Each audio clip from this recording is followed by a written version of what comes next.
Dans une semaine, du 11 au 13 juillet, l'OTAN se réunira en sommet à Vilnius, la capitale de la Lituanie, un an après le sommet de Madrid qui s'était déroulé fin juin 2022. Lors de ce sommet de Madrid, la Suède et la Finlande, historiquement neutres, avaient officiellement été invitées à rejoindre l'OTAN un mois après avoir envoyé leur demande d'adhésion. Ce qui semblait devoir n'être qu'une formalité a finalement traîné en longueur, notamment en raison de l'hostilité affichée de la Turquie envers l'adhésion de la Suède, à qui la Turquie reproche d'héberger des réfugiés du PKK kurde, dont la Turquie demande l'extradition. De son côté, la Hongrie, probablement en raison de ses liens amicaux avec la Turquie, traînait elle aussi des pieds pour ratifier ces deux adhésions, permettant ainsi à la Turquie de ne pas apparaître comme le seul et unique État membre à bloquer l'élargissement nordique de l'OTAN. Finalement, la solution partielle est venue du découplage de l'adhésion de la Finlande et de la Suède, puisque la Hongrie et la Turquie ont validé fin mars 2023 l'adhésion finlandaise,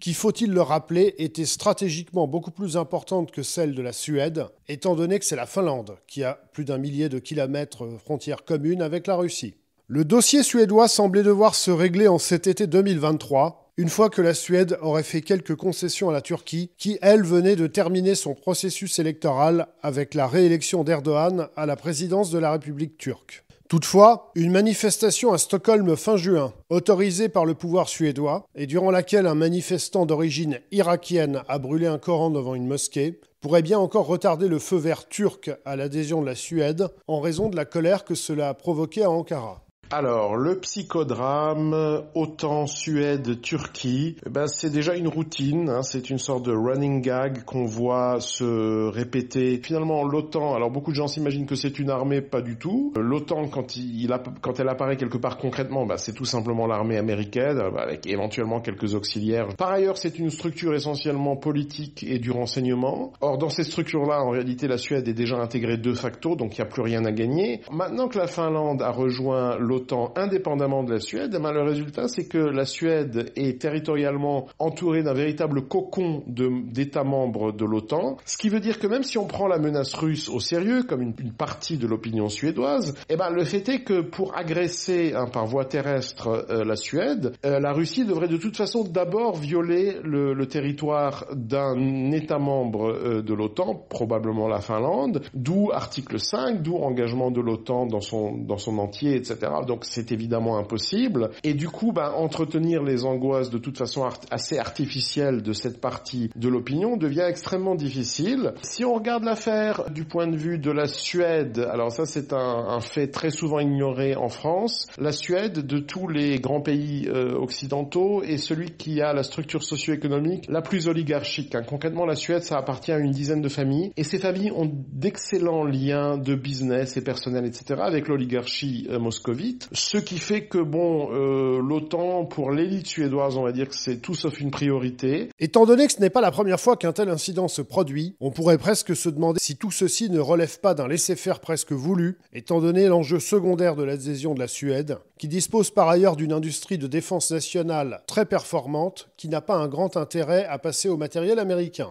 Par ailleurs, cette affaire de Coran brûlé à Stockholm a offert la possibilité non seulement au président turc Erdogan de conforter sa position à l'interne en Turquie, mais a également donné la possibilité au président russe Vladimir Poutine l'occasion de réagir lors d'une visite d'une mosquée dans le Daghestan. Si on examine la question du point de vue de la Turquie, où vous avez Erdogan, alors qui vient d'être réélu, certes, mais avec une majorité quand même en recul par rapport au scrutin précédent, il se coltine toujours les conséquences et du tremblement de terre et de l'effondrement de la lira turque. Donc il a de réels besoins de com à l'interne. Et donc s'il y a une affaire comme ça, des Vikings qui se mettent à brûler le livre saint, etc., est-ce que ça lui permet, aussi bien d'ailleurs face à son opinion interne, surtout les électeurs de l'AKP, que face aux musulmans du monde, de se positionner une fois de plus comme le commandeur des croyants, l'homme qui défend les intérêts de la Oumma, etc. Et le tout, encore une fois, pour la rondelette somme de 0 lira. Et là-dessus, donc ça c'est la nouveauté de cette édition du psychodrame, il y a Poutine qui, comme l'a montré l'épisode Prigojine, son emprise sur l'opinion russe des centres-villes des mégapoles russes, la partie occidentale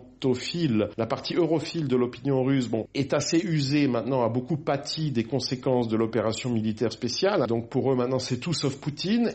Voilà une excellente occasion de raffermir au contraire son emprise idéologique sur l'opinion russe islamique, donc l'opinion des communautés musulmanes de la Fédération de Russie, particulièrement importante dans les républiques du Sud et dans les grandes villes. Donc voilà, encore une opération de com tout à fait réussie et qui coûte à Poutine très exactement 0 rouble. Au final, toute cette histoire devrait encore faire durer la saga de l'adhésion suédoise à l'OTAN, sans qu'aucune des parties n'en soit réellement désavantagée. Ce sujet servira toutefois peut-être à faire quelque peu diversion, ou tout du moins à créer un sujet complémentaire à ce qui sera la véritable question brûlante du sommet de Vilnius. La demande d'adhésion de l'Ukraine à l'OTAN, qui est demandée de façon insistante par le président ukrainien Volodymyr Zelensky, tout du moins au terme d'une hypothétique victoire de l'Ukraine sur les forces russes, étant actuellement présente sur le territoire internationalement reconnu de l'Ukraine.